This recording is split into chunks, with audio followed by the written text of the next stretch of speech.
the coronavirus halting sporting activity until recently, the online sports betting industry has seen its activity and revenues fall. Sports betting in Nigeria and around Africa has seen an increase in popularity due to the proliferation of mobile phones and internet connectivity, but also due to the sluggish economic growth and high unemployment among African youth.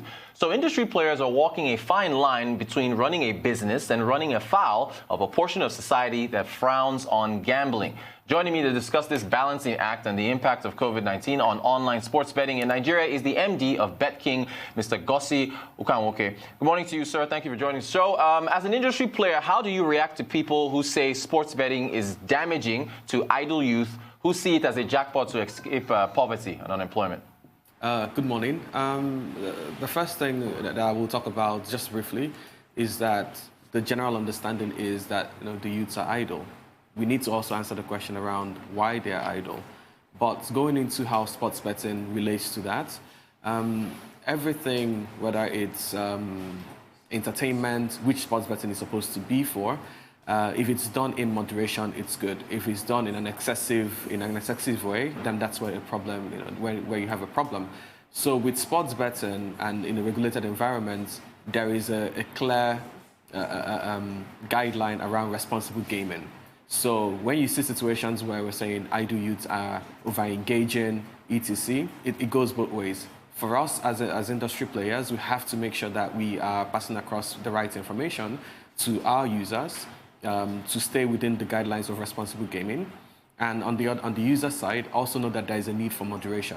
So give or take, whatever industry that you're playing in, whatever the business is, there is a very good need for moderation.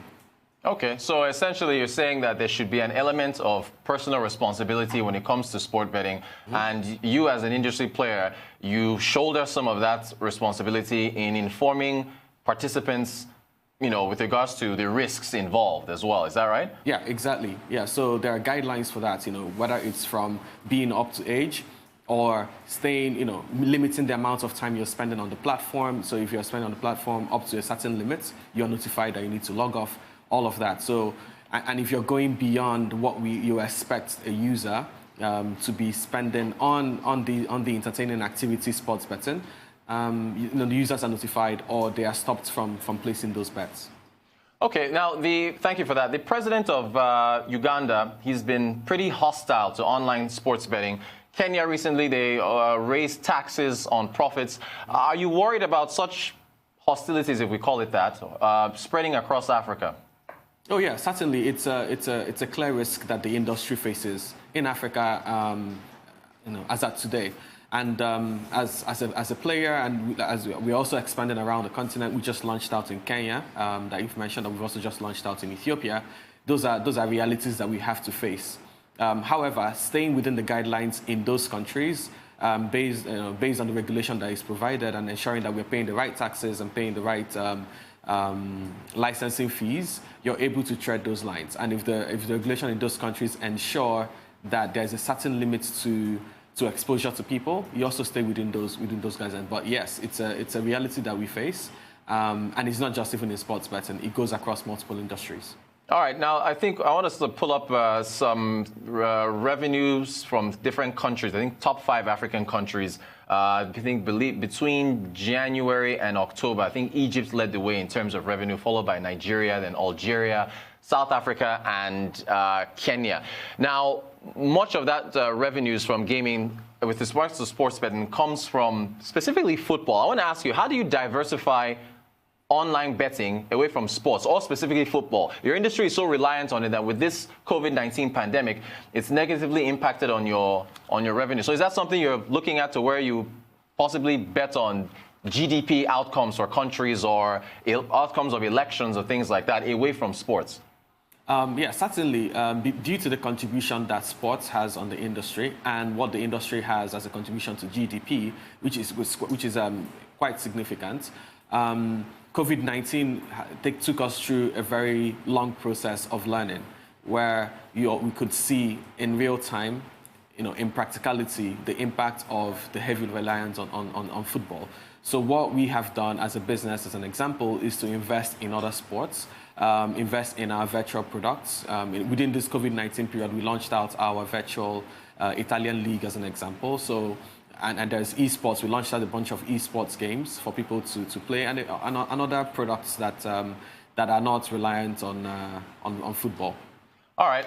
Can you tell us I ask this to everybody, right? Movie folks, other industries, every manufacturing, everybody. Can you tell us in figure terms how much revenue has been lost, perhaps for you, due to the pandemic shutting down activity?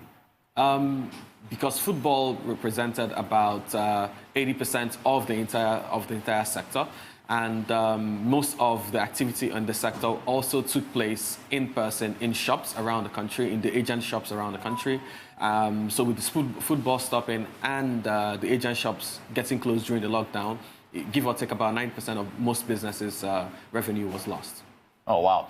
All right, so I want to move away for a sec from revenue. Do online sports betting outfits like yours engage in corporate social responsibility? For instance, since most of this a sizable portion of the betting activity is online, have you considered sponsoring software program education, for instance, or anything like that? So with sports betting and doing corporate social responsibility, there's also a thin line, because you also don't want to come across as pitching to young people below the age of 18. So if you're doing something in education, you have to draw that thin line. But yes, we've been doing a bit of a CSR so far. During the COVID-19, we did do donations around the country in Lagos, Port Harcourt, Rivers State, Anambra, and other states, where we provided food and hand sanitizers and face masks around the country to support both individuals and the state governments in the fight against COVID. And it's something we'll continuously do, and we'll sustain that. We'll sustain that help that we provide to people.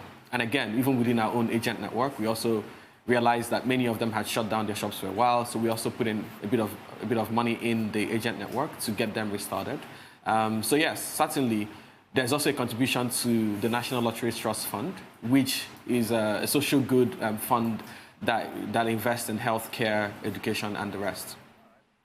Earlier in the program, we're going through the statistics from the Bureau of Statistics with regards to households. We're talking about populations, youth populations. Online sports betting primarily engaged in by young men. I think it's a guess between 18 and 40. How do you appeal to more women? On one hand, you realize that many, like most of the people who will place bets in sports betting do so because they understand the sports and they spend time in the sports and are entertained by sports, example, football.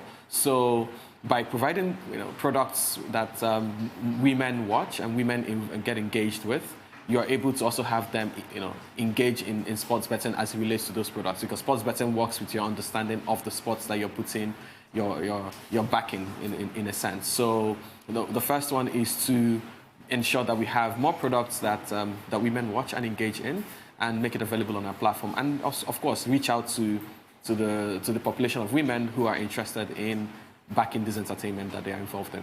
All right, we're running out of time, in less than 30 seconds. How do you see the rest of the year turning out? Very quickly. Mm-hmm.